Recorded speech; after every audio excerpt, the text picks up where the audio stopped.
আসসালামু আলাইকুম। আশা করি আমার কথা শোনা যাচ্ছে। শোনা যাচ্ছে কিনা একটু কেউ একজন বলো তো, শুনতে পাচ্ছ কিনা?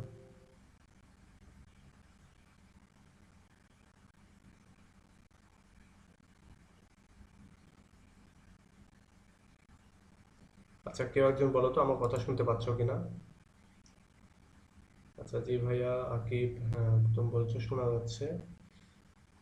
আহ, কেউ একজন একটু সাউন্ড করে বলো তো, মানে তোমার মাইক্রোফোনটা অন করে বলো তো। জি স্যার, শোনা যাচ্ছে আপনার কথা। আচ্ছা, সাউন্ড ঠিক আছে তাই তো? জি স্যার, ঠিক আছে।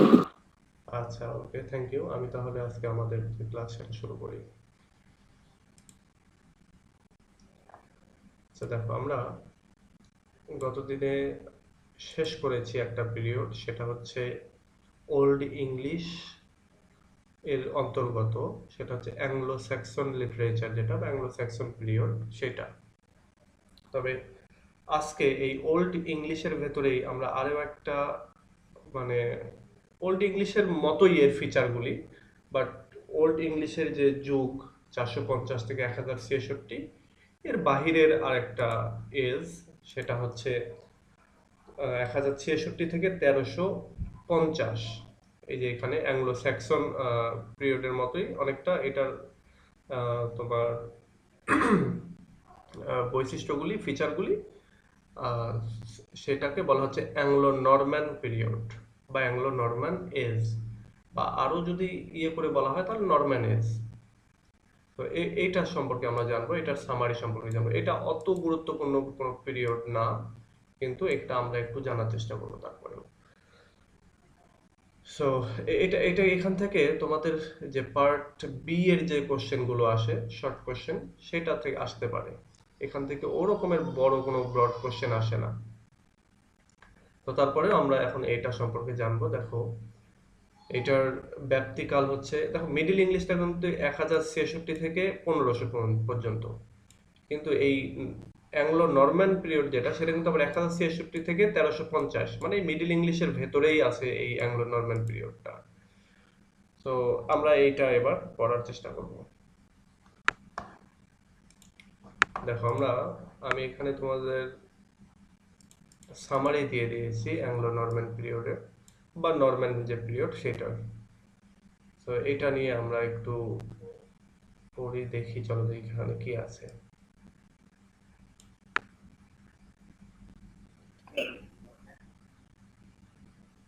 আচ্ছা দেখো, the Normans were originally a hardy race of sea. আচ্ছা সরি, এটাতে ক্লিয়ার ঠিক নাই জায়গাটা আসলে। রেস অফ সি, আচ্ছা, সি রোভার্স ইনহ্যাবিটিং স্ক্যান্ডিনেভিয়া। বলা হচ্ছে যে অ্যাংলো নরম্যান নরম্যান যারা ছিল, এরা খুবই পরিশ্রমী একটা জাতি ছিল অরিজিনালি, এবং তারা ছিল সি রোভার, সমুদ্র, সমুদ্রে তারা আহ, মানে সমুদ্রচারী বা সমুদ্রে দস্যুতা করে বেড়াতো, বা তারা তাদের যে অন্যান্য যে আরো যে জীবিকা, সেই জীবিকাগুলি তারা পালন পালন করতো, মানে নির্বাহ করতো সেগুলো করে। এবং তারা বসবাস করতে হচ্ছে স্ক্যান্ডিনেভিয়ান যে কান্ট্রিগুলো সেইগুলোর আশেপাশে। স্ক্যান্ডিনেভিয়ান বলতে, তোমরা যদি একটু ম্যাপ খেয়াল করো তাহলে দেখবা হচ্ছে নরওয়ে, ডেনমার্ক, সুইডেন, এই জায়গাগুলোতে। আমি যদি তোমাদেরকে স্ক্যান্ডিনেভিয়ার ম্যাপটা দেখিয়ে নিয়ে আসি।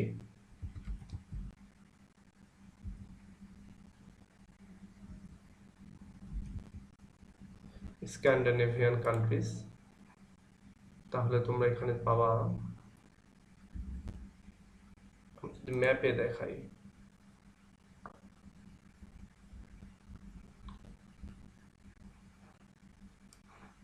একটু খেয়াল করো।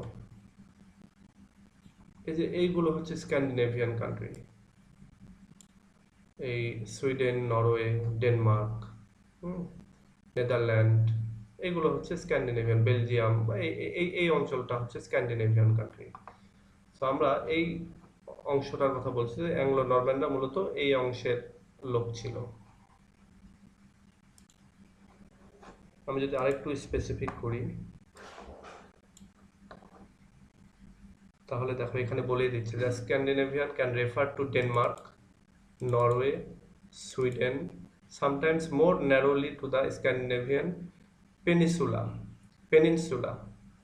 or more broadly include islands. Aland islands, এটা আবার কোন জায়গায়? যাই হোক, এই নর্থ সি এর যে নর্থ সিটা রয়েছে সেটারই পূর্ব প্রান্তের যে দেশগুলি সেটা, এই যে নর্থ সি, এটার পূর্ব প্রান্ত হচ্ছে নরওয়ে, ডেনমার্ক এবং নেদারল্যান্ড বা সুইডেন, এগুলোকে বলা হচ্ছে তোমার স্ক্যান্ডিনেভিয়ান কান্ট্রি। সো এই স্ক্যান্ডিনেভিয়ান যে কান্ট্রি, আচ্ছা একটা জিনিস এখানে তোমাদের জন্য একটা তথ্য, সেটা হচ্ছে তোমরা যারা সরকারি চাকরির জন্য পড়াশোনা করবে তাদেরকে কিন্তু এই জিনিসগুলো পড়তে হবে, যে কোনটা স্ক্যান্ডিনেভিয়ান কান্ট্রি, কোনটা মানে এই টাইপের। যেমন আমাদের যেমন সাউথ এশিয়া বলতে কি কি বোঝায়? সাউথ এশিয়া বলতে যেমন ইন্ডিয়া, পাকিস্তান, বাংলাদেশ, তারপরে মালদ্বীপ, শ্রীলঙ্কা, এদেরকে বোঝায়। আবার মিয়ানমারকে কিন্তু সাউথ এশিয়ান বলে না।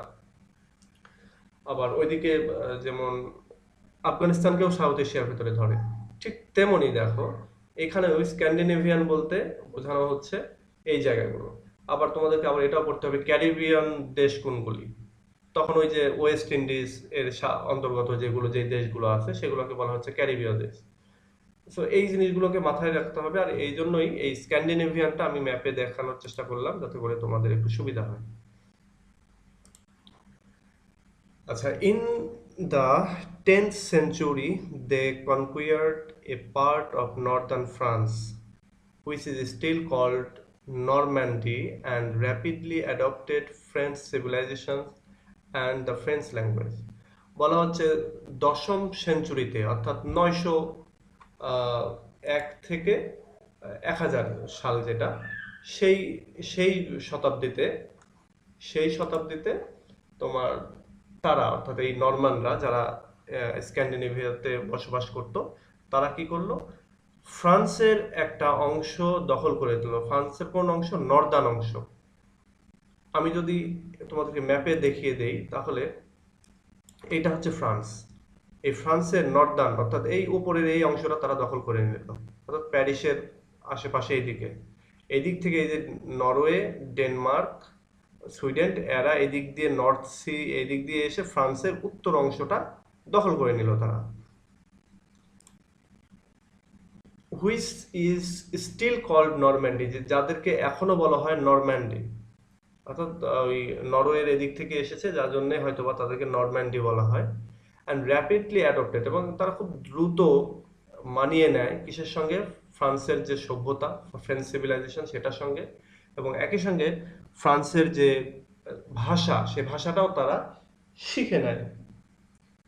Their conquest of Anglo-Saxon England under William, Duke of Normandy, began with the Battle of Hastings in Atho 1066 সালে। অর্থাৎ তাদের যে সাবেক, মানে তাদের পূর্ববর্তী যে ইয়েটা আছে অ্যাংলো স্যাক্সন পিরিয়ড, সেই অ্যাংলো স্যাক্সন পিরিয়ডের সময়ের অ্যাংলো স্যাক্সন ইংল্যান্ড যার আন্ডারে ছিল সেটা হচ্ছে উইলিয়াম।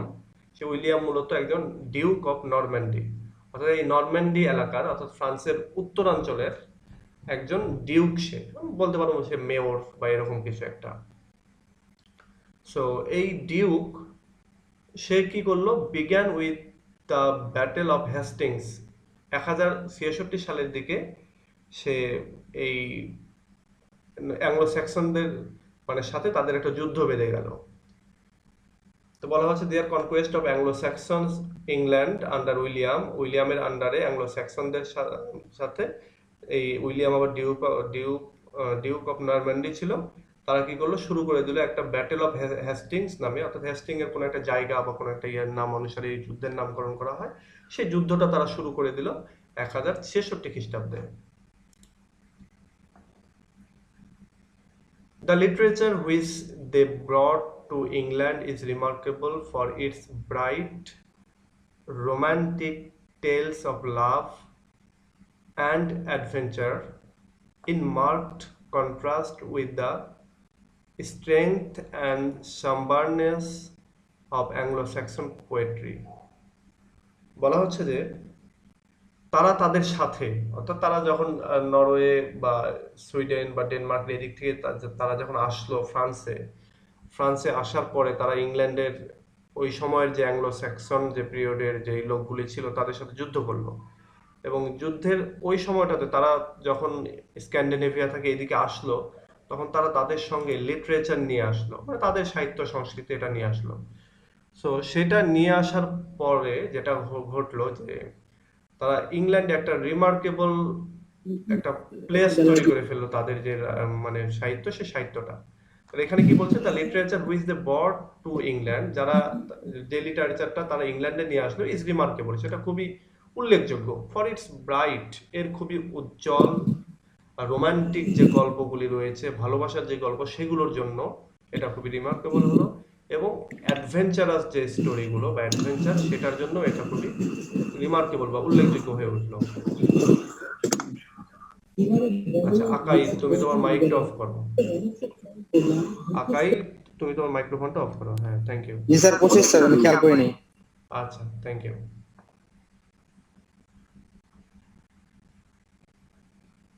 আচ্ছা, তারা তাদের সাথে যে লিটারেচারটা নিয়ে আসলো সেটা খুবই রিমার্কেবল, কারণ সেখানে ছিল রোমান্টিক যে গল্প, বিশেষ করে ভালোবাসার গল্প এবং অ্যাডভেঞ্চারের যে গল্প, সেটা ছিল ইন মার্কড কন্ট্রাস্ট। এবং এটা কন্ট্রাস্ট ছিল, উল্লেখযোগ্য পরিমাণ কন্ট্রাস্ট, মানে সম্পূর্ণ আলাদা ছিল with strength and sombreness of Anglo Saxon period. অর্থাৎ অ্যাংলো স্যাক্সন পিরিয়ডের যে তাদের লিটারেচারের যে শক্তি বা তাদের লিটারেচারের যে সৌন্দর্য, সেটার দিক দিয়ে পুরোপুরি একটা কন্ট্রাস্ট ছিল, অন্য রকমের ছিল। During the 3 centuries following Hastings, Normans and Saxons gradually united. বলছে পরবর্তীতে 3টা শতাব্দী ধরে, 3 centuries ধরে, এই হ্যাস্টিংস যে একটা গ্রুপ, এইটা, তারপর নরম্যানস, এরাও আলাদা একটা জাতি। আচ্ছা, এখানে হ্যাস্টিং হচ্ছে একটা জাতি, হ্যাঁ, ব্যাটেল অফ হ্যাস্টিং বলতে হ্যাস্টিংদের সঙ্গে একটা যুদ্ধ হয়েছিল। সো সেই জাতির কথা বলা হচ্ছে, যে সেই জাতির সঙ্গে, সেই জাতি হ্যাস্টিং জাতি, নরম্যান জাতি এবং স্যাক্সন জাতি, এরা গ্র্যাজুয়ালি ক্রমান্বয়ে একত্রিত হলো পরবর্তী 3টা সেঞ্চুরি মানে নিয়ে। অর্থাৎ সেটা 10, 11, 12 এরকম 3টা সেঞ্চুরি, 10 মানে 1000 সাল, 1100 সাল, 1200 সাল, এই 300 সাল, মানে 300 বছর ধরে তারা একত্রিত হলো।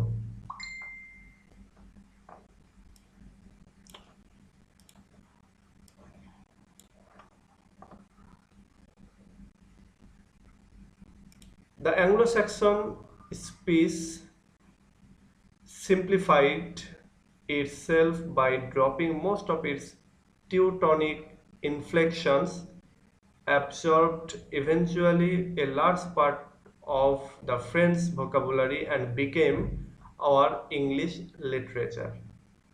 বলা হচ্ছে ওই সময় অ্যাংলো স্যাক্সন যে স্পিচ গুলো ছিল, অ্যাংলো স্যাক্সন স্পিচ বলতে অ্যাংলো স্যাক্সন লিটারেচার বা লিটারেচারের যে ভাষা, যে ল্যাঙ্গুয়েজ, সেটার কথা বলছে।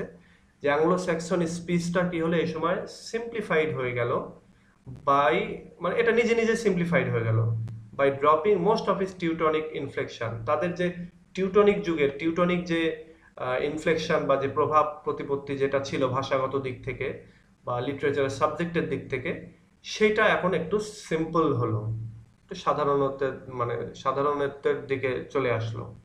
এবং তারা ধীরে ধীরে অ্যাবজর্ব করা শুরু করলো। কি অ্যাবজর্ব করলো? তারা ফ্রেঞ্চ ভোকাবুলারি, তারা সেটা নিতে থাকলো। এবং এইটাই পরবর্তীতে বিকেম আওয়ার ইংলিশ ল্যাঙ্গুয়েজ, এবং এইটাই পরবর্তীতে ইংলিশ ল্যাঙ্গুয়েজ হয়ে গেল। মানে যেটা হলো যে, আমি তোমাদেরকে এর আগে একদিন সেদিন হয়তো বললাম নাকি, যে আমরা চসারিয়ান এজ যখন পড়বো তখন আমরা এটা জানতে পারবো ভালো করে, যে 100 ইয়ার্স ওয়ার হয়, মানে এই 1300 সালের মাঝামাঝি থেকে 1400 সালের মাঝামাঝি, এই সময়টাতে 100 বছর ব্যাপী একটা যুদ্ধ হয় ফ্রান্স এবং ইংল্যান্ডের মধ্যে। এবং সেই যুদ্ধে ফ্রান্স হেরে যায়, এবং হেরে যাওয়ার পর থেকেই কিন্তু এই আজ অবধি আমেরিকার উত্থানের আগ পর্যন্ত মূলত এই ধরো 700-800 বছর ধরে ইংলিশ ল্যাঙ্গুয়েজ বা ইংলিশদের একটা প্রাধান্য বিস্তার, মানে ব্রিটিশ ইংলিশ আর কি, তাদের একটা প্রাধান্য বিস্তার করেছে তারা। এবং ইংলিশ চ্যানেল ওই 100 বছর ব্যাপী যুদ্ধের পরে যখন ফ্রান্স হেরে যায় তখন ফ্রান্সের কাছ থেকে ইংলিশ চ্যানেল যেটা বর্তমানে সেটা ইংল্যান্ড পেয়ে যায়। বাট তার আগে ফ্রেঞ্চরা তাদের ল্যাঙ্গুয়েজ দিয়ে যেই আধিপত্য বিস্তার করা সেটা করেছে, এবং এইটাই হচ্ছে তার প্রমাণ। এখানে এই কথাটাই বলছে যে এই নরম্যানরা এসে কি করলো, তারা ফ্রান্স দিয়ে আর কি ঢোকার চেষ্টা করলো, এবং ফ্রান্সের উত্তর অংশ যখন তারা দখল করে নিল তখন তারা তাদের সাথে যে লিটারেচার নিয়ে আসলো সেগুলোর প্রভাব এবং ফ্রান্সের হচ্ছে ল্যাঙ্গুয়েজের যে প্রভাব সেগুলোর ফলে ইংল্যান্ডের যে অ্যাংলো স্যাক্সন যারা ছিল তাদের হচ্ছে ভাষাগত বা লিটারেচারগত প্রভাব প্রতিপত্তি কমে আসলো, এবং তারা ধীরে ধীরে ধীরে ধীরে ফ্রেঞ্চ ল্যাঙ্গুয়েজটাকে অ্যাডপ্ট করা শুরু করলো, তাদের লিটারেচারকে অ্যাডপ্ট করা শুরু করলো, তাদের অনেক ভোকাবুলারি তারা অ্যাডপ্ট করা শুরু করলো, এবং ধীরে ধীরে ওইটাই হয়ে গেল আমাদের ইংলিশ ল্যাঙ্গুয়েজ। মানে আমরা বর্তমানে যে ইংলিশ ল্যাঙ্গুয়েজ, ব্রিটিশ ইংলিশটা, সেটা ওই অনেক ফ্রেঞ্চ ল্যাঙ্গুয়েজের ভেতরে আছে। তো এটা তো স্বাভাবিক, যেমন আমরা পাশাপাশি যখন দুই দেশ হয়, তোমরা হয়তো যদি খেয়াল করে দেখো যে ইংল্যান্ড এবং ফ্রান্স কিন্তু পাশাপাশি, এই যে ফ্রান্স, এই যে ইংল্যান্ড, এবং এর মাঝখানে এই যে এটাই কিন্তু ইংলিশ চ্যানেল, এই যে এখানে এটা হচ্ছে ইংলিশ চ্যানেল। সো এই ফ্রান্স এবং এই ইংল্যান্ড এটা যেহেতু পাশাপাশি, আর যেহেতু এদের উত্তর অংশেই ছিল হচ্ছে নরম্যানরা, সো এদের ভাষাগত আর কি একটা মিল অনেক বিষয়েই রয়েছে। যেমন আমরা বাঙালি এবং হিন্দি, এটার যেমন অনেক ওয়ার্ডের দিক থেকে, অনেক সেন্টেন্সের দিক থেকে অনেক সময় আমরা মিল দেখতে পাই, ঠিক অনেকটা সেরকম আর কি।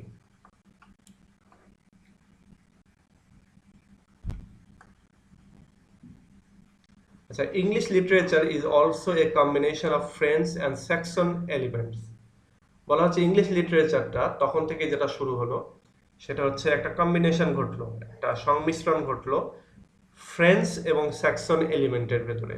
স্যাক্সনদের এলিমেন্ট কি, আমরা যদি এখন এই যে এখনকার ব্যাপারটা এখানেই দেখো, স্যাক্সনদের এলিমেন্টটা কি? স্যাক্সনদের এলিমেন্টটা হচ্ছে ওই যে অ্যাংলো স্যাক্সন পিরিয়ডের যে ফিচার সেগুলোই, যেমন তাদের যুদ্ধ বিগ্রহের সাবজেক্ট তাদের রাইটিং এর, তারপরে তাদের রাইটিং এর হচ্ছে কি হরর দিক থাকবে, ওরাল স্টোরি থাকবে, এই জিনিসগুলো হচ্ছে স্যাক্সন এলিমেন্ট। মানে অ্যাংলো স্যাক্সন যুগের যে ফিচার, স্যাক্সন যুগের যে ফিচার, সেটাই হচ্ছে স্যাক্সন এলিমেন্ট, এটা মাথায় রাখতে হবে। সো সেই স্যাক্সন এলিমেন্টগুলোই আবার ফ্রেঞ্চ এলিমেন্টের সঙ্গে মিশ্রণ ঘটলো। The three chief effects of the conquest were, বলছে এই জায়গায় তিনটা প্রধান হচ্ছে ইফেক্ট এখানে পাওয়া গেল।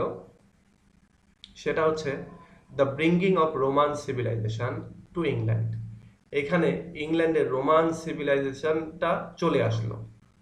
অর্থাৎ যখন যেহেতু তোমাদেরকে আরেকটু আমি ম্যাপটা আরেকবার দেখাই, আমি ম্যাপটা বারবার দেখাচ্ছি, তোমরা প্লিজ একটু বিরক্ত হইও না, এটা দরকার আছে।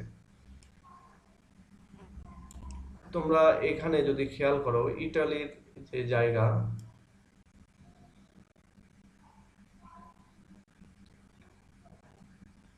আচ্ছা ওয়ার্ল্ড ম্যাপে এখানে ইটালি হচ্ছে এই জায়গায়, ইটালির রোম, এই ইটালির বাসীদেরকে সেই সময় বলা হতো রোমান। এইখানে হচ্ছে গ্রিস, আর এই যে এখানে তুর্কি, বা এই যে গ্রিস আর তুর্কি, এদের ভেতরে ট্রয়ের যুদ্ধ হয়েছিল।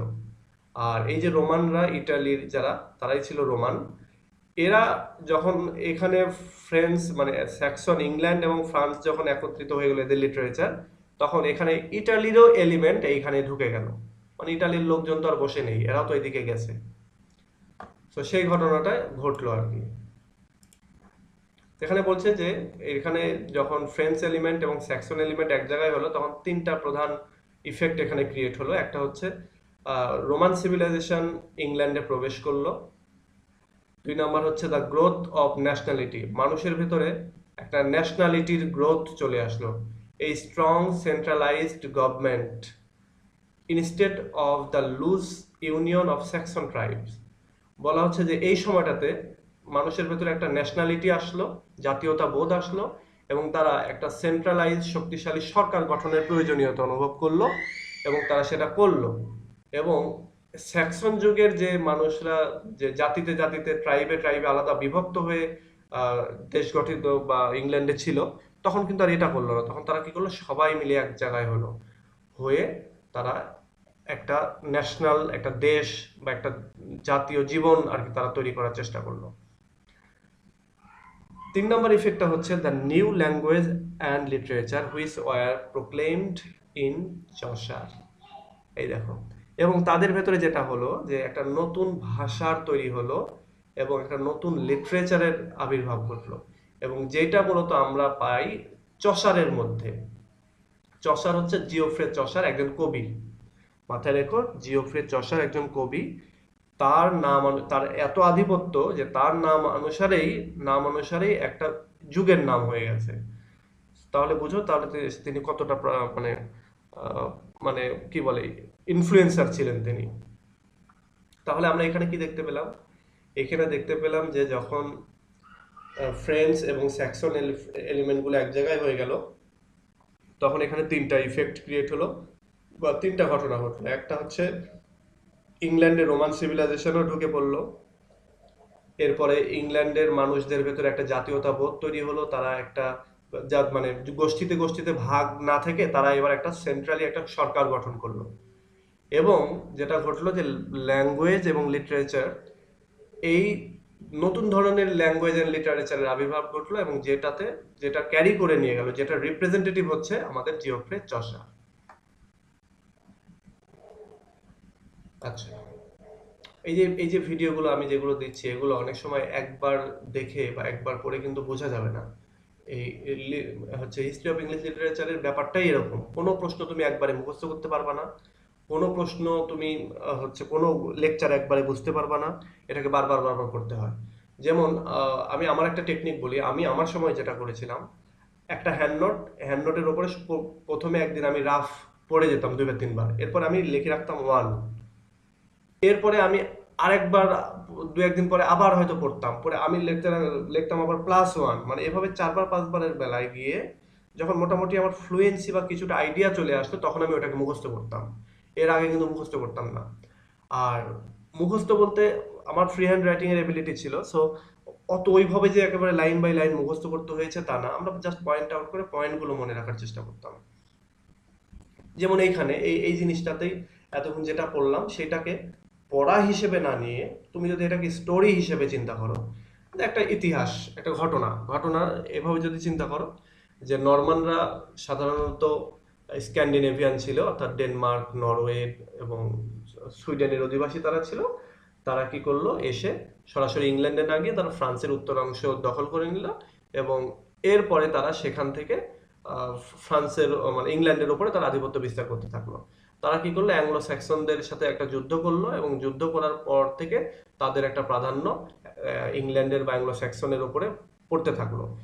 তারা তাদের সাথে যে লিটারেচারটা নিয়ে আসলো, সেই লিটারেচারের এলিমেন্টের সাথে অ্যাংলো স্যাক্সন পিরিয়ডের যে এলিমেন্ট, সেটা মিক্সচার হয়ে গেল। এবং মিক্সচার হওয়ার কারণে এখানে এই অ্যাংলো স্যাক্সনরা বা ইংল্যান্ডের অধিবাসীরা ওই সময়ে তারা কি করলো, অনেক ফ্রেঞ্চদের ভোকাবুলারি, তাদের সেন্টেন্স, তাদের লিটারেচারের এলিমেন্ট, এগুলো তারা নিতে থাকলো, এবং সব মিলিয়ে একটা জগাখজুরি ইংলিশ তৈরি হয়ে গেল আর কি, একটা ভাষা তৈরি হয়ে গেল, যেটা আমাদের ইংলিশ আর কি, আমরা যে ইংলিশটা এখন পড়ি। এবং এর ফলে এখানে আরো 3টা ঘটনা ঘটলো। সেটা হচ্ছে যে যখন ফ্রেঞ্চ এবং অ্যাংলো স্যাক্সন এলিমেন্ট যখন এক জায়গায় হয়ে গেল, তখন এখানে রোমান সিভিলাইজেশন এসে ঢুকলো ইংল্যান্ডে, বা রোমানদের লিটারেচারের এলিমেন্ট এসে ঢুকলো। এরপরে তারা জাতীয় জীবনের মানে জাতীয়তা আর কি ফিল করলো, এবং তারা সেন্ট্রালি একটা সরকার গঠন করলো, ওই গোষ্ঠীতে গোষ্ঠীতে বিভক্ত না হয়ে। এবং তারা কি করলো, একটা নতুন ধরনের ল্যাঙ্গুয়েজ এবং লিটারেচারের আবির্ভাব হলো। যেমন বাংলা এবং ইংলিশ মিলে বাংলিশ হয়, ঠিক এরকম ফ্রেঞ্চ এবং ইংলিশ মিলে মনে করো ফ্রেঞ্চলিশ, এরকম কিছু একটা হয়ে গেল আর কি। এবং এই ভাষাটা দিয়েই মূলত জিওফ্রে চসার তিনি তার কবিতা লেখা শুরু করে দিলেন। আচ্ছা, সো এই হচ্ছে স্টোরি। এখন যদি কখনো তোমার অ্যাংলো স্যাক্সন পিরিয়ডের উপরে শর্ট নোট আসে বা মানে শর্ট কোশ্চেন আসে, তাহলে এই যে আমি যে বাংলাটা এতক্ষণ বললাম, এটাকেই তোমরা তোমাদের মতো করে ইংলিশে নিজের ল্যাঙ্গুয়েজে লিখে দিয়ে আসতে হবে, তাহলেই কিন্তু ভালো মার্কস পেয়ে যাবা। আর আরেকটা নিশ্চিত, সেটা হচ্ছে যে এই যেই ইনফরমেশনগুলো এখান থেকে পাচ্ছ, এগুলো সবার কালেকশনে থাকবে না। সো তোমরা যেটা পাচ্ছ সেটা আহ, ভালো করে জানার চেষ্টা করো, ভালো করে মনে রাখার চেষ্টা করিও, প্রয়োজনে খাতায় টুকে রাখিও। আর এখানে তো আমি স্ক্রিনশট দিয়েই দিয়েছি, সো এটা থেকেও নিতে পারো। আচ্ছা, এবার নরম্যান পিরিয়ডে আরো ঘটনা ঘটলো। সেই ঘটনাগুলোর মধ্যে কি, at first the new literature was remarkably varied but of small, এটা কি, intrinsic worth and very little of it is now read। আচ্ছা, এই শব্দটা আমার কাছে আননোন, আমি একটু দেখে নিয়ে আসি।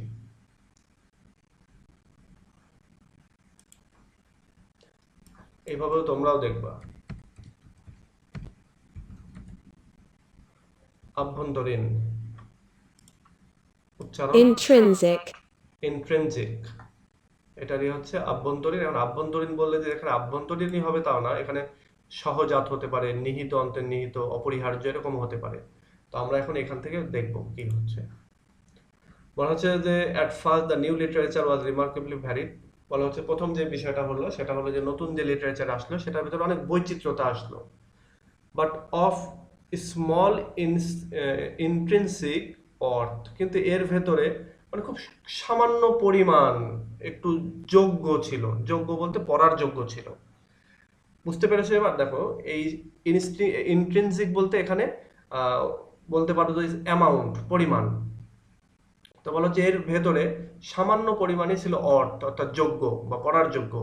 And very little of it is now read, এবং ওই সময়ের লিটারেচারের খুব সামান্য পরিমাণ বর্তমানে পড়া হয়। এটা হচ্ছে কথা।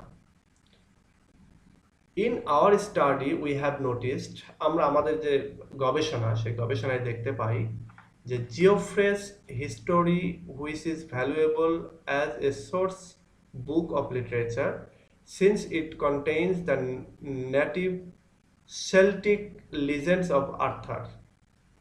বলা হচ্ছে যে মানে এখানে ওই ইয়ের কথা বলা হচ্ছে, জিওফ্রে চসারের কথা বলা হচ্ছে। আমি যেটা কথাটা বললাম যে জিওফ্রে ওই সময়টাতে খুব বেশি লিটারেচার যাগুলো তৈরি হয়েছে অত কিছু পড়া হয় না, শুধুমাত্র এখানে জিওফ্রে চসারের যে হিস্ট্রিটা সেটাই আর কি এখানে ভ্যালুয়েবল একটা সোর্স লিটারেচারের। এর কারণ হচ্ছে এখানে যে সেল্টিক লিজেন্ড বা কিং আর্থার যিনি ছিলেন, তার কিছু রাইটিং, তার কিছু এলিমেন্ট এখানে রয়েছে, সেজন্য তার কিছু ঘটনা এই জিওফ্রে চসার তুলে এনেছেন, সেটার জন্য আর কি। আরেকটা কারণ হচ্ছে এই সময়ের লিটারেচারের গুরুত্ব, আরেকটা বিষয় আছে, সেটা হচ্ছে the work of the French writers who made the Arthurian legends popular. বলা হচ্ছে যে ওই সময়টাতে ফ্রেঞ্চ যারা রাইটার ছিল তারা কি করেছিল, আর্থারিয়ান লিজেন্ডস আর আর্থারের, কিং আর্থারের যে কাহিনীগুলো, সেই কাহিনীগুলোকে তারা পপুলার করেছিল। তোমরা তোমরা যদি এই আমরা যখন চর্চা করবো তখন ক্যান্টারবারি টেলস নামে একটা বইয়ের নাম আমরা পাবো, যেখানে যেমন বিউলফ আমরা পেয়েছি, ওখানে ক্যান্টারবারি টেলস, ক্যান্টারবারি টেলস এর ভিতরে অনেকগুলি গল্প, ছোট ছোট গল্প আছে। তোমরা তোমাদেরকে আরেকটা তথ্য দিই, তোমরা ইসপের গল্প পড়েছো না? এসপের গল্প, ওই যে র্যাপিড এক্স বা ছোট ছোট বাচ্চাদের জন্য ছোট ছোট যে নৈতিক শিক্ষা দেওয়ার যে গল্পগুলো। জি স্যার, বলছি স্যার। আচ্ছা, ঠিক এরকম অনেক স্টোরি আমরা এই ক্যান্টারবারি টেলস এর ভেতরে পাবো। সো এই ক্যান্টারবারি টেলসটাও বলতে পারো এক ধরনের এসপের গল্প। সো এটা ওই ক্যান্টারবারি টেলস এর ভেতরে আমরা অনেক আর্থারিয়ান লিজেন্ডস পাবো, অর্থাৎ আর্থারিয়ান কিং আর্থারের আমলের বা কিং আর্থারের টাইমের যে কাহিনীগুলো, সেগুলো আমরা এখানে পাবো। রাইমিং ক্রনিকলস, এটাকে বলছে যে history of doggerel verse like Layamon's Brut, এগুলো আল্লাহ জানে এগুলো কি। শুধুমাত্র আমরা এইটুকু জেনে রাখি যে ওই সময় যে হিস্ট্রিটা ছিল সেগুলোর ভেতরে রাইমিং মানে রিমিং যে অবস্থা সেটা ছিল। আরেকটা জিনিস বলতে পারি যে নতুন ধরনের একটা ভার্স যেটাকে বলা হচ্ছে ডগরেল, ডগরেল ভার্স আমরা ওই সময়ের রাইটিং এর ভেতরে পেয়েছিলাম। Metrical romances, metrical romances or tales in verse. Metrical romances or tales in verse বলতে মানে ছন্দের মাধ্যমে গল্পগুলি বলা হতো সেই সময়টাতে। এগুলো হচ্ছে নরম্যান যুগের কিন্তু বৈশিষ্ট্য। নরম্যান যুগের যে বৈশিষ্ট্যগুলি, এগুলি কিন্তু বৈশিষ্ট্য যে ওই সময় রিমিং ক্রনিক্যাল ছিল, ওই সময়ে আর্থারিয়ান লিজেন্ডগুলো পপুলার হয়েছিল ওই সময়ের। হচ্ছে যেই মেট্রিক্যাল যে রোম্যান্সেস বা টেল ইন ভার্স সেইটা ছিল, মানে গল্পগুলি কবিতার আকারে বলা হচ্ছিল। আর মেট্রিক্যাল শব্দটা এটা তোমরা ফার্স্ট ইয়ারে হয়তো বা পড়েছো, মিটার মিটার পড়েছো না, অ্যাকসেন্ট মিটার। ওইখান থেকে ওই মিটার থেকে এখানে মেট্রিক্যাল। These were numerous and of four classes. বলা হচ্ছে যে এই যে গল্পগুলি, এই গল্পগুলি অসংখ্য ছিল এবং এইটার 4টা ক্লাস ছিল, 4 ভাগে এগুলোকে ভাগ করা যেত। এক নাম্বার হচ্ছে the matter of France, tale centering about চার্লস ম্যানেজ, নাকি এটা কোনো ব্যক্তির নাম, মেবি চার্লস ম্যাগনে, এরকম কোন একটা ব্যক্তির নাম। আমরা যদি একটু চেক করি,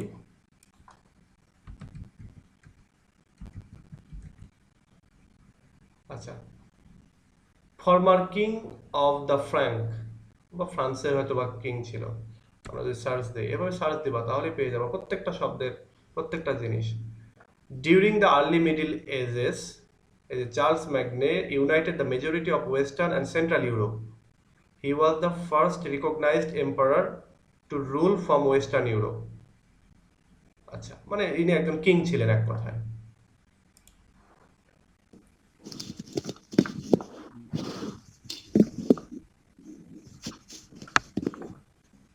আচ্ছা, আমি আরেকটু আগাই, এদিকে দেখি। আমার মনে হয় না যে নরম্যান পিরিয়ডটা এতটুকু এর চেয়ে বেশি পড়ার দরকার আছে, এটা আমার মনে হয় না। তারপরেও আমি যেহেতু শুরু করেছি একটু আগাই। আমাদের এই যে এই জায়গার এই অংশটুকুই, প্রথম যে অংশটুকু আমরা পড়লাম, এইটুকুই হচ্ছে আমাদের এই ব্রিফ কোশ্চেনের জন্য, ব্রিফ কোশ্চেন বলছি, হ্যাঁ ব্রিফ কোশ্চেন এবং শর্ট কোশ্চেনের জন্য এটুকুতেই হয়ে যাবে। তারপরেও আমরা যদি আরেকটু এদিকে দেখি যে প্রথমে বলছে দ্য ম্যাটার অফ ফ্রান্স, ফ্রান্সের যে একটা বিষয়, বিশেষ করে tale centering about Charlemagne and his peers, অর্থাৎ তার যে সঙ্গী সাথী বা তার সময়ের মানুষ এবং তাদেরকে নিয়ে যে স্টোরিগুলো হতো সেইগুলো ছিল হচ্ছে ওই সময়ের রাইটিং এর আর কি সাবজেক্ট। তারপর চিফ অফ হুইচ ইজ, আচ্ছা, দ্য চ্যানসন ডি রোল্যান্ড, এগুলো হচ্ছে তাদের ওই যে তার যে পিয়ার ছিল, তার যে আরো সঙ্গী সাথী ছিল তাদের ভেতরে এই রোল্যান্ড হচ্ছে একজন। এরপরে বলা হচ্ছে matter of Greece and Rome, সেই সময় রাইটিং এর ভেতরে আরো ছিল হচ্ছে যে গ্রিস এবং রোমের যে কাহিনীগুলো, বিশেষ করে an endless series of fabulous tales about Alexander and about the fall of Troy, বলে ট্রয় নগরীর যে ঘটনাগুলি এবং আলেকজান্ডারের যে ঘটনাগুলি সেগুলো হচ্ছে ওই সময়ের গল্পগুলির মানে সাবজেক্ট ছিল আর কি ওই সময়ের রাইটিংগুলির। তারপর ম্যাটার অফ ইংল্যান্ড, এতক্ষণ গেল হচ্ছে matter of France, matter of, তারপরে গ্রিস মানে গ্রিসের জিনিসগুলো আসলো। এবার ম্যাটার অফ ইংল্যান্ড আসলো। ইংল্যান্ডের ভিতরে এখানে কি বেবিজ অফ হ্যাম্পটন, তারপরে গাইজ অফ, এই আচ্ছা এইগুলো দরকার নেই, এগুলো এগুলো পড়ার দরকার নেই। আমি এটা স্টপ রাখি, এইটুকু পড়ার দরকার নেই, এগুলো খালি ব্রেন যাবে, কাজে লাগবে না। তোমরা জাস্ট এইটুকু জিনিসটা মাথায় রেখো, এই যে এখান থেকে এইটুকু, ধরো নরম্যান্সের এই এখান থেকে এই যে চসারের এই জায়গাটুকুতে তোমরা একটু মাথায় রেখো। আচ্ছা, এখন এইটুকুর ভেতরে তোমাদের কোনো কোশ্চেন আছে কিনা সেটা বলো, তারপরে আমরা একটু চসার নিয়ে একটু ঘাটাঘাটি করব।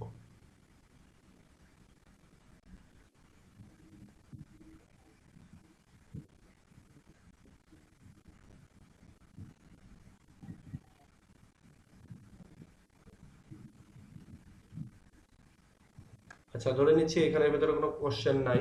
আর এগুলো কোশ্চেন আসলে থাকার বিষয় না, কি জন্য আহ, যখন পড়ানো হয় তখন কোশ্চেন হয় না, যখন পড়তে যাবে নিজে তখন দেখবে কোশ্চেন তৈরি হচ্ছে। তো সেই কোশ্চেনগুলোও তোমরা একটু জমা করে রাখার চেষ্টা করবে এবং পরের দিনে জিজ্ঞাসা করবে। আচ্ছা, তাহলে আমরা এই সামারি অফ নরম্যান যে পিরিয়ডটা রয়েছে এটা আমরা জানলাম। এখান থেকে আমরা দেখো আমাদের স্টোরির যদি এখানে যাই, আমরা অ্যাংলো স্যাক্সন পিরিয়ড জেনেছি। এবার অ্যাংলো নরম্যান বা নরম্যান পিরিয়ড যেটা, সেটার আমরা একটু ঘটনা জানলাম। এরপরেই আমাদের মিডল ইংলিশ লিটারেচারের যে বৈশিষ্ট্য সেগুলো এবং চসারিয়ান এজের বৈশিষ্ট্য অনেকটা কাছাকাছি। সো এই জিনিসটা আমরা একটু জানার চেষ্টা করব যে মিডল ইংলিশের যে বিষয়টা। দেখো মিডল ইংলিশের যে ফিচারটা, এটা আবার কিন্তু অ্যাংলো স্যাক্সন বা ওল্ড ইংলিশের সাথেও যায়। যেমন দেখো এখানে অ্যানোনিমাস, আমি আজকে এটা এইভাবেই পড়িয়ে দিয়ে যাই। মিডল ইংলিশ সম্পর্কে আসলে বিস্তারিত বলার দরকার নেই। আমরা এরপরের এজটা হচ্ছে চসারিয়ান এজ, সেই চসারিয়ান এজে যাব, যার জন্য আমি এটা একটু খালি বলে দিয়ে যাই। দেখো এখানে যে এই সময়ের একটা ফিচার হচ্ছে অ্যানোনিমাস। অ্যানোনিমাস অর্থাৎ ছদ্মবেশে তারা লেখালেখি করতো। তারা যে লেখালেখি করতো, তারা তাদের নাম প্রকাশ করতো না, এবং হয়তো বা অন্য কোনো নামে অনেক সময় অনেক রাইটিং তারা আহ, লিখেছে। সো এই জন্য বলা হচ্ছে এদেরকে অ্যানোনিমাস এই সময় রাইটিং গুলো হতো। এরপরে হচ্ছে ইমিটেটিভ, অর্থাৎ রাইটিং গুলো যেন নকল হচ্ছিল। একজনের রাইটিং আরেকজন একটু ঘুরিয়ে পিছিয়ে লিখছিল, মানে মানে সাবজেক্ট গুলো একই, জিস্ট গুলো একই, কিন্তু তারা একটু নতুন করার চেষ্টা করছিল, কিন্তু এটা করতে গিয়ে তাদের রাইটিং গুলো ইমিটেটিভ, নকল হয়ে যাচ্ছিল। তোমরা অনেকেই আছো যারা ইমিটেশনের গহনা পড়ে থাকো, সো সেই ইমিটেশন থেকে কিন্তু ইমিটেটিভ, এবং ওই ইমিটেশন হচ্ছে যেমন গোল্ডের নকল, ঠিক তেমনি এই ইমিটেটিভ, এখানে যে ইমিটেটিভ সেটা হচ্ছে সাহিত্যের নকল। আচ্ছা, আমাদের এই ইয়েটা লাইভটা এখনই স্টপ হয়ে যাবে, এবং আমি এখন স্টপ করে দেব, এবং আমরা আরেকবার জয়েন করব অন্যান্য দিনের মতো। সো তোমরা একটু কাইন্ডলি জয়েন করিও। আচ্ছা, ক্লাস তো রেকর্ড হচ্ছে, কেউ যদি জয়েন করতে ফেল করো তো পরবর্তীতে আমাদের ভিডিওটা তো দেখতে পাবি। আচ্ছা, আমি স্টপ করে দিচ্ছি, তোমরা আরেকবার জয়েন করো। আচ্ছা, আশা করছি তোমরা আমাকে শুনতে পাচ্ছ। সো আমাদের যেহেতু ক্লাসটা রেকর্ডিং হচ্ছে, আমি সেখান থেকে শুরু করছি, এবং তোমাদের যারা জয়েন করতে পারো নাই তারাও পেয়ে যাবে ইনশাল্লাহ।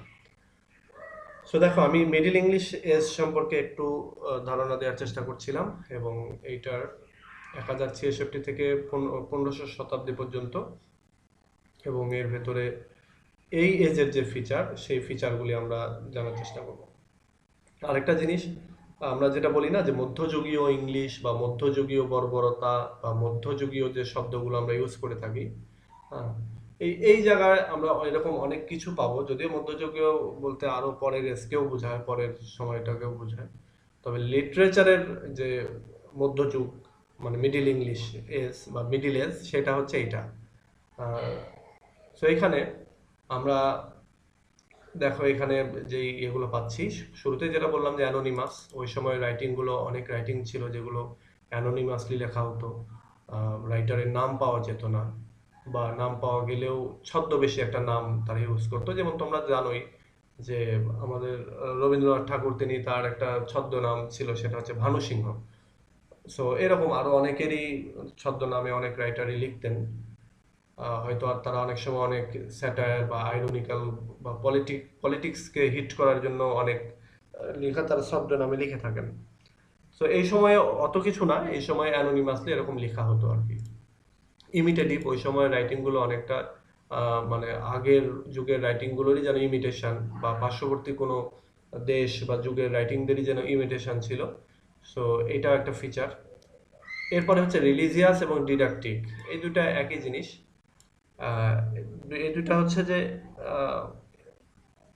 মানে ওই যুগে অনেক রাইটিং হয়েছে, যে রাইটিং গুলোর ভেতরে ছিল হচ্ছে রিলিজিয়াস এলিমেন্ট, ধর্মীয় যে বিষয়গুলি সেগুলো থাকতো, এবং একই সঙ্গে এখানে ডিডাকটিক এলিমেন্ট থাকতো। ডিডাকটিক এলিমেন্ট বলতে ওই নৈতিক শিক্ষা, মানে মোরালিটির যে শিক্ষা, সেই শিক্ষাগুলি থাকতো। আর তোমরা এই যে আমরা যদি এসবের গল্পের কথা বলে থাকি, তাহলে এসবের গল্পের ভেতরে আমরা এরকম অনেক এলিমেন্ট পাই যেগুলো নৈতিক শিক্ষা।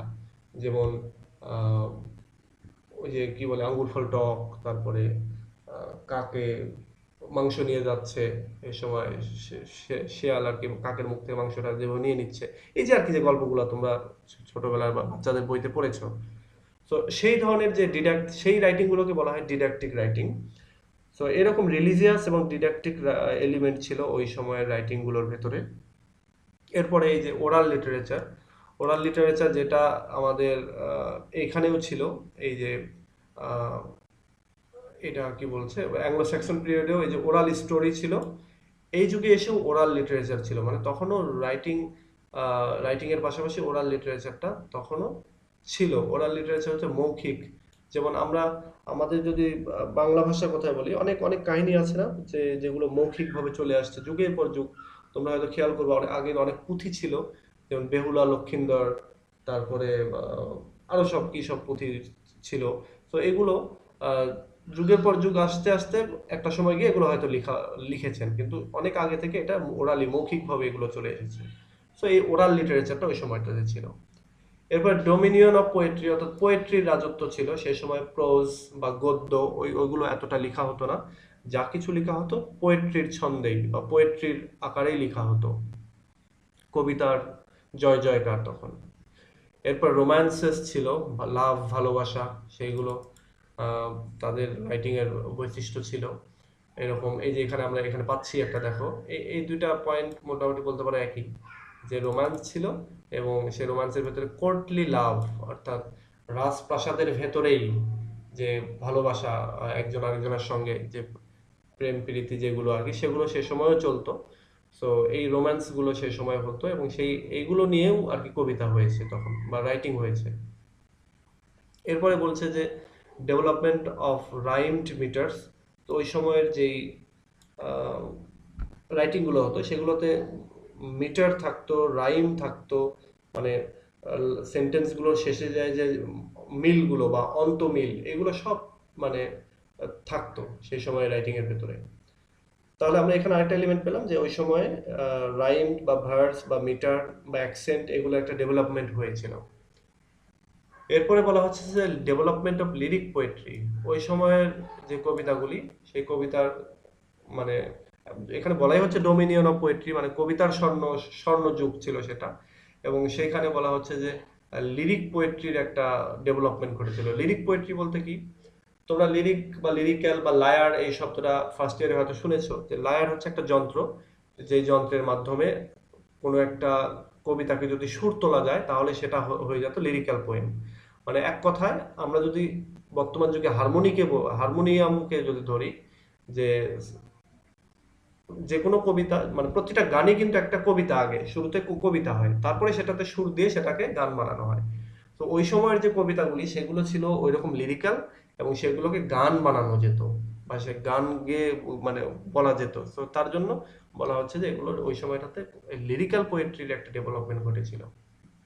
এরপরে শিভালরি, শিভালরি হয়েছিল। শিভালরি বলতে আহ, এটার এটা হচ্ছে একটা ওই যে মধ্যযুগে যে নাইট নাইটলি একটা ব্যাপার স্যাপার, অর্থাৎ বীর যোদ্ধা বা উচ্চপদস্থ কর্মকর্তা তাদেরকে নাইট বলা হতো। সো সেই নাইটের যে একটা ভাব বা একটা চিভালরি, যেটা ইংলিশ চিভালরি যেটা বলা হয়, সেটার একটা মানে ইয়ে ছিল, বা তাদের রাইটিং গুলোর ভেতরে ওই সময় লিটারেচারের ভেতরে এই যে উচ্চপদস্থ কর্মকর্তা বা নাইট বা হিরো, এই বিষয়গুলোকে নিয়ে আসা হতো। এরপরে যে কোর্টলি লাভ বললাম, এরপরে ফেইথ এবং ক্রিশ্চিয়ানিটি, দুইটা মূলত একই। ফেইথ হচ্ছে ধর্মের প্রতি যে ফেইথ, এবং বিভিন্ন ধর্ম ছিল তার ভেতরে ক্রিশ্চিয়ানিটির প্রতিও একটা বিশ্বাস মানুষের ছিল। এরপরে প্যাগানদের ভেতরে তো প্যাগানদের যেই বহু দেবতার যে বিশ্বাসী, তারাও কিন্তু ছিল সেই সময়টাতে। সো ফেইথ এন্ড ক্রিশ্চিয়ানিটিও একটা তাদের রাইটিং এর ফিচার। তাদের অনেক রাইটিং এর ভেতরে এই ক্রিশ্চিয়ানিটি এবং ফেইথের বিষয় অনেক এলিমেন্ট আমরা পেয়ে থাকি। বিশেষ করে তোমরা এই যখন চসারিয়ান এস পড়বা তখনই তোমরা পড়তে পারবা, সেখানে নান প্রিস্ট টেল নামে একটা গল্প পড়বা। ওখানে নান প্রিস্টের নানদের কাহিনী, ক্যান্টারবারি টেলস এর ভেতরেই ওই কাহিনীগুলো। সো সেগুলো আমি আমি তোমাদেরকে রিকমেন্ড করব, তোমরা আহ, তোমরা তোমাদের প্রত্যেকটা এলাকাতে দেখবে পুরাতন বইয়ের মার্কেট আছে। তোমরা যেই জায়গাগুলোতে যেমন ঢাকায় আছে নীলক্ষেতে, তারপরে রাজশাহীতে আছে, তারপরে বিভাগে প্রত্যেকটা শহরে পুরাতন বইয়ের মার্কেট আছে। সেই পুরাতন বইয়ের মার্কেটে গিয়ে তোমরা একটা বই খুঁজবা, সেটা হচ্ছে ক্যান্টারবারি টেলস। ক্যান্টারবারি টেলস এর অনেক স্টোরি, এসবের গল্পের মতো অনেক স্টোরি ওখানে আছে, এবং ওখান থেকে ওই গল্পগুলো যদি পড়তে পারো তাহলে এই মিডিল ইংলিশ এজ এবং চসারিয়ান এজের অনেক জিনিস তোমরা জানতে পারবে।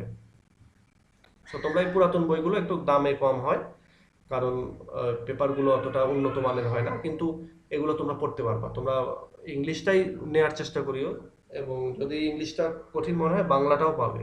তো তো ইংলিশ বাংলা দুটাই নেওয়ার চেষ্টা করো। এটা জাস্ট আমি রেকমেন্ড করছি, তোমরা যদি যারা একটু বেশি মানে কিউরিওসিটি যাদের রয়েছে তাদের তাদের জন্য, বা কালেকশনে রাখতে চাও তারা এটা রাখতে পারো।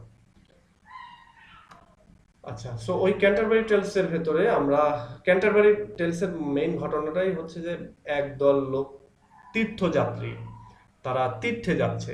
মনে করো আমি আমি মানে এটা তোমরা মাইন্ড করো না, আমি অন্যভাবে বলি যে সবাই মিলে মনে করো হজে যাচ্ছে, ব্যাপারটা এরকম যে একদল লোক তারা তীর্থে যাচ্ছে, তীর্থে যাওয়ার সময় তাদের ভেতরে বিভিন্ন গল্প গুজব হচ্ছে, এবং সেই গল্প গুজব নিয়েই মূলত ক্যান্টারবারি টেলস। তো এই ক্যান্টারবারি টেলসটা ভেতরে যখন ওইখানে সব ধরনের মানুষই ছিল, ওখানে নান ছিল, প্রিস্ট ছিল, তো ধর্মযাজকরা ছিল, তো তাদের অনেক কাহিনী, তাদের ইয়েগুলো উঠে এসেছে। সো এটা এই দিক দিয়ে আর কি এই ওই সময় লিটারেচারের একটা এলিমেন্ট। এরপরে মেথোডোলজি, মেথোলজি ছিল, মিথোলজি হচ্ছে কাল্পনিক যে কাহিনী সেইগুলো ছিল, অ্যালিগরি ছিল অর্থাৎ রূপক কাহিনী, একটা দিয়ে আরেকটা বোঝানো, এইগুলো ছিল।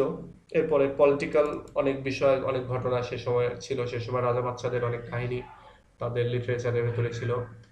এবং আরেকটা ছিল অ্যান্টি ক্লারিক্যাল। অ্যান্টি ক্লারিক্যাল হচ্ছে এটা তোমাকে কিভাবে বুঝাই, অ্যান্টি ক্লারিক্যাল এই মুহূর্তে আমারও মাথায় আসছে না, তারপরেও যদি একটু বোঝানোর চেষ্টা করি তাহলে হচ্ছে এটা এক ধরনের ডিসঅ্যাপয়েন্টমেন্ট, হ্যাঁ, যেটা অনেক ঘটনা ঘটলো, ঘটনা ঘটার পরে মানে এন্ড অফ দ্য ঘটনার শেষে, এক ঘটনা শেষে ফলাফল জিরো, সেটাকে বলা হচ্ছে অ্যান্টি ক্লারিক্যাল। সো এই যে আমি আরেকটা এক্সাম্পল দেই, যে ইউএসএ এসে আফগানিস্তানে যুদ্ধ করলো, তালেবান সরালো, এটা সেটা করলো, কিন্তু আলটিমেটলি কি হলো, ইউএসএ পালিয়ে গেল, তালেবান আবার জায়গাতেই চলে আসলো, মানে তাদের ফলাফল শূন্য। তো এই এই যে ইভেন্টটা, এই যে ঘটনাটা, এই ঘটনাটাকে বলা হচ্ছে অ্যান্টি ক্লারিক্যাল স্টোরি। বা ওই সময়টাতে অনেক স্টোরি ঘটতো, যে স্টোরিগুলো অনেক এক্সাইটমেন্ট নিয়ে শুরু হতো, বাট একটা সময় গিয়ে রেজাল্টটা ডিসঅ্যাপয়েন্টিং হতো। সো এইরকম অনেক ঘটনাই ছিল তাদের রাইটিং এর সাবজেক্ট। সেই অ্যান্টি ক্লারিক্যাল যে স্টোরিগুলো সেগুলো তাদের রাইটিং এর ভেতরে ছিল। এরপরে রেফারেন্সেস, তারা অনেক রেফারেন্স টানতো, বিশেষ করে তাদের বাইবেল থেকে বা অন্যান্য বিভিন্ন জায়গা থেকে অনেক ঘটনা তাদের রাইটিং এর ভেতরে নিয়ে আসতো। তো এটা একটা গুরুত্বপূর্ণ বৈশিষ্ট্য। এরপরে আসতেছে হচ্ছে বেস্ট ফেবল। বেস্ট ফেবল বলতে ওই যে আমি বললাম না, এসবের গল্প, এসবের গল্প যেরকম বিভিন্ন ধরনের পশু পাখি প্রাণী এগুলো দিয়ে আমাদেরকে নৈতিক শিক্ষা দেয়, ঠিক এই সময়টা তো এরকম বেস্ট ফেবল অনেক ছিল। তোমাদের বেস্ট ফেবলের একটা কাহিনী তোমরা এখানে পাবা, সেটা হচ্ছে সম্ভবত ক্যান্টারবারি টেলসেই, মোরগ এবং মুরগির কাহিনী আর কি। তো এটাও অনেক মানে খুব সুন্দর একটা গল্প। এটা তোমরা ওই যে নান পিস্টেল আমি যেটা বললাম যে তোমাদেরকে, তোমরা যদি বাংলাটা একটু পুরাতন বই কালেক্ট করতে পারো তাহলে পড়ে নিতে পারো, কিংবা তোমরা তোমাদের বিভাগীয় শহরগুলোতে কিন্তু গণগ্রন্থাগার থাকে। এটা তোমরা যদি কেউ কেউ কখনো সুযোগ পাও, বা অনেকেরই সুযোগ থাকে, তোমার গণগ্রন্থাগারে যাবা, গিয়ে ক্যান্টারবারি টেলস খুঁজে বের করার চেষ্টা করবা, বাংলায় হোক ইংলিশে হোক, যে যেটা প্রেফার করো, খুঁজে বের করে ওখান থেকে পড়ার চেষ্টা করবা। এই বেস্ট ফেবল মানে বেস্ট ফেবল যেটা আর কি, বেস্ট ফেবল গুলো যেটা হয় যে তোমরা তোমরা পাবে, তোমরা থার্ড ইয়ারে মেবি পাবে, ভলপন নামে একটা, ভলপনি নামে একটা স্টোরি আছে, হ্যাঁ, ওইটা হচ্ছে বেস্ট ফেবল। এটা থার্ড ইয়ারে ইয়েস থার্ড ইয়ারেই মনে হয় আছে। এই থার্ড ইয়ারে তোমরা গেলে ওইটা পাবে, ওইটা ওইখানে তখন তোমরা বেস্ট ফেবল বলবে, মানে ক্যারেক্টার গুলো সব প্রাণী, বিভিন্ন হয়তো দেখা যাচ্ছে যে আহ, এই যে মোরগ মুরগি শেয়াল, তারপরে ক্রো কাক, তারপরে ডগ ক্যাট, এগুলো কিন্তু তাদেরকে আহ, মানে মানবীয় যে গুণাবলী, সেই গুণাবলীগুলো তাদের ভেতরে দেওয়া হচ্ছে, এবং তাদের স্টোরিটা। তো এরকমের আর কি কাহিনী, মানে এরকম একটা বেস্ট ফেবলের এরকম কাহিনী যে, আমি মাইন্ড করো না তোমরা, একটু আমি জাস্ট বলার জন্য বলছি, একটু মজা দেওয়ার জন্য। সেটা হচ্ছে যে এক রাজা মানে খুব মনমরা হয়ে থাকে, তার ওয়াইফের সাথে তার বনিবনা হয় না। তো এই ঘটনা, এইটা দেখে তাদের বাড়ির মোরগ মুরগিরা এরা চিন্তা করতেছে, মোরগ বলতেছে, আরে আমি তো 10টা হচ্ছে মুরগি সামলাই, বা 10টা স্ত্রী সামলাই আমি, আর রাজা একটাই পারছে না, মানে ব্যাপারটা এরকম আর কি ঘটনা, আমি 10 জনকে শাসন করি। সো এরকম অনেক কাহিনী তোমরা পাবে এই এই ক্যান্টারবারি টেলস এর ভেতরে, নান প্রিস্ট টেল এর ভেতরে। এগুলো তোমরা পড়ার চেষ্টা করিও। আচ্ছা, এরপরে আসো এপিক। এপিক ওই সময় এপিক রাইটিং হতো, হয়তো এপিকগুলো অত প্রসিদ্ধ না যার জন্য আমরা জানি না, স্পেসিফিক নামগুলো জানি না, তবে ওই সময় রাইটিংগুলোর ভেতরে অনেক এপিক লেখা হতো। এছাড়া আরো অনেক ইয়ে ছিল, তবে আমার যেটা মনে হয় যদি কখনো বলে যে মিডিল ইংলিশ লিটারেচারের ফিচার আলোচনা করো, তাহলে আমি এই যে এতক্ষণ ধরে যে পয়েন্টগুলো যেরকম এক লাইন দুই লাইন করে তোমাদেরকে বাংলায় বলে দিলাম, এই পয়েন্টগুলোই যদি তোমরা এক লাইন দুই লাইন করে ইংলিশে যদি লিখে যাও, তাহলেই কাজ হয়ে গেল, আর কিচ্ছু করার দরকার নেই। তো লিটারেচারটা, এই হিস্ট্রি অফ ইংলিশ লিটারেচার যেটা, এটা তোমরা যত বেশি এই ফিচার মনে রাখতে পারবা তার জন্য তত ইজি। এটা একটু মাথায় রাখিও, 5 থেকে 6 মাস পরে বা পরীক্ষার আগে গিয়ে তুমি ফিল করবা তখন যে হাই রে, অনেকেই যা যা মনে রাখবে না বা ফিচার মুখস্থ করবে না, তারা তখন ফিল করবে যে যদি ফিচারগুলো মনে রাখতাম বা মনে রাখার চেষ্টা করতাম। কারণ এই ফিচারগুলো তুমি 1 মাস পরে মনে রাখবে না, রাখা যাবে না, মনে হবে যে এটা অল্পই, এটা তো মনে রাখা সম্ভব, কিন্তু গুলিয়ে ফেলবে, একটার ভিতরে আরেকটা চলে যাবে। হ্যাঁ, সো এইগুলো একটু লিস্ট করে করে তোমরা দরকার হয় তোমাদের আলাদা একটা খাতা করবা, বা প্রয়োজনে এই যে আমার এই ওয়েবসাইটটা তো আছে, এখান থেকে যখন ইচ্ছা তখন নিতেই পারছোই, তারপরে আলাদা একটা খাতা করার চেষ্টা করবা। প্রয়োজনে অনেকের যেমন অভ্যাস আছে খাতায় লিখে ওয়ালের সঙ্গে মেরে দেয়া, সেটা দিয়ে হলেও এই একটা পার্টে ভালো করবা। পুরো পড়াশোনা লাইফ ইংলিশ লিটারেচার যতদিন পড়ছো ততদিন তোমার লাইফ মনে করো হিট হয়ে থাকবে। আচ্ছা, সো এই হচ্ছে আমার আজকের ক্লাস, আজকের আলোচনা। এর ভেতরে তোমাদের যদি কোনো আলোচনা থেকে থাকে বা তোমাদের কিছু বলার থাকে তাহলে বলতে পারো। মীরা ইসলাম, কিছু বলবা নাকি? মাইক অন আছে। মরিয়ম,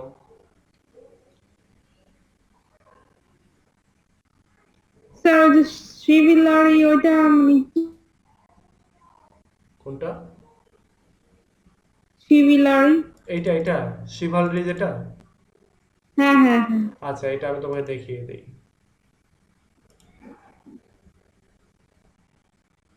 এই দেখো মিনিং, দ্য মিডাইভাল, মধ্যযুগীয় নাইটলি সিস্টেম, মানে ওইটা একটা সিস্টেম ওই সময়ের,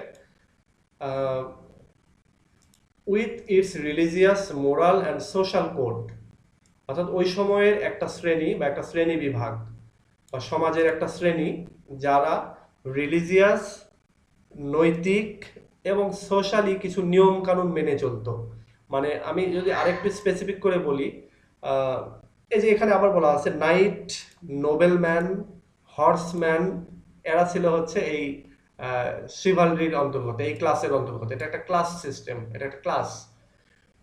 এবং তোমরা এরপরে পড়তে পারবা, সেটা হচ্ছে বুর্জোয়া শ্রেণী বলে একটা শ্রেণী আছে। তারপরে হচ্ছে আমরা আমরা যদি আমাদের সমাজকে বলি তাহলে মধ্যবিত্ত শ্রেণী বলে একটা শ্রেণী আছে।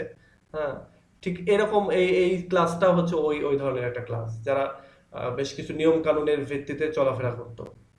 তারা সরকারি উচ্চপদস্থ কর্মকর্তা, বা তারা নাইট, নাইট বলা হতো আর কি, না কিং না সাধারণ মানুষ। এবং তারা কিছু নিয়ম কানুন ফলো করতো, সে নিয়ম কানুন হচ্ছে রিলিজিয়াস, মোরাল এবং সোশ্যাল কোড। এবং তারা সাধারণত এই চিভালরির ক্লাসের ভেতরে কারা কারা থাকতো, তারা হচ্ছে নাইটরা থাকতো, নোবেলম্যান সম্ভ্রান্ত ব্যক্তিরা থাকতো, এবং হর্সম্যান যারা ঘোড়া চালাতো, ঘোড়া সওয়ার করতো, তারা থাকতো হচ্ছে এই চিভালরির অন্তর্গত। এবং চিভালরিটা, আমি এখানে চিভালরি বলি, বাট এটা সঠিক উচ্চারণ কি হবে দেখো তোমরা। Chivalry. শিভালরি। Chivalry. আচ্ছা, তো এই শেভালরি, এটা হচ্ছে দুই দুই রকমের শেভালরি ছিল। একটা হচ্ছে ফ্রেঞ্চ শেভালরি, আর একটা পরবর্তীতে আমরা নেক্সটে গিয়ে এরপরে আমরা যখন আরো আগাবো হিস্ট্রি অফ ইংলিশ লিটারেচারে, তখন আমরা জানতে পারবো যে ইংলিশ শেভালরিও ছিল। এই যে তাদের ফিচার, তাদের সবকিছু এই যে এখানে রয়েছে। এই যে তোমরা যখন এই ভিডিওটা দেখবে, এই ভিডিওটা পজ করবে, পজ করে নিয়ে এখান থেকে এই এই সেন্টেন্সগুলো তোমরা পড়ার চেষ্টা করবে, তাহলে কিন্তু এখান থেকে তোমরা পেয়ে যাবে অনেক কিছু। যে কার্টিয়াস বিহেভিয়ার ছিল তাদের, specially that of a man towards women. তারা মহিলাদের প্রতি তাদের একটা ভদ্র, মানে ভদ্ররচিত আর কি, নাকি ভদ্রচিত আর কি একটা আচার আচরণ তারা শো করতো। মানে তাদের তারা অত বর্বর ছিল না, এক কথায় ভালো ছিল, সভ্য ছিল আর কি। আচ্ছা, আর কারো কিছু বলার আছে বলো।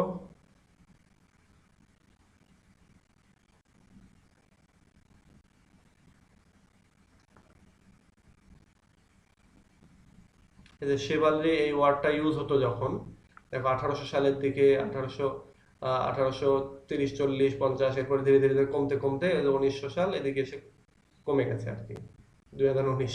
এখন আবার এই যে আমরা পড়াশোনার জন্য কিছুটা এই ওয়ার্ডটা ইউজ করি, যার জন্য এই যে এখন আবার এদিকে এসে কিছুটা সার্চ হচ্ছে। আচ্ছা, আর কারো কোনো কোশ্চেন থাকলে করতে পারো, আর নইলে আমি এখানে স্টপ করে দিচ্ছি সামনের দিনে। আচ্ছা, একটা ঘোষণা দেই তোমাদেরকে। ঘোষণাটা হচ্ছে সামনের দিনে আমি একটা পরীক্ষা নিব, কালকের পরের দিন। পরীক্ষাটা নিব হচ্ছে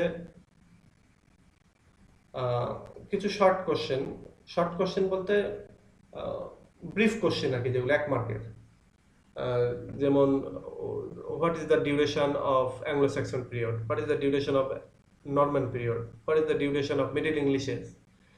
তারপরে একটু বড় যে প্রশ্নটা হবে, what are the features of Anglo Saxon period, what are the features of Middle Englishes. এই রকমের আমি হয়তো দেখা যাচ্ছে 20-25টা প্রশ্নের প্রশ্ন তোমাদেরকে দেব, এবং তোমরা ওইটা খাতায় লিখে একটা নির্দিষ্ট সময়ের ভেতরেই, মানে প্রথম আধা ঘন্টায় তোমরা, আমি আগে থেকেই প্রশ্নগুলো করে রাখবো।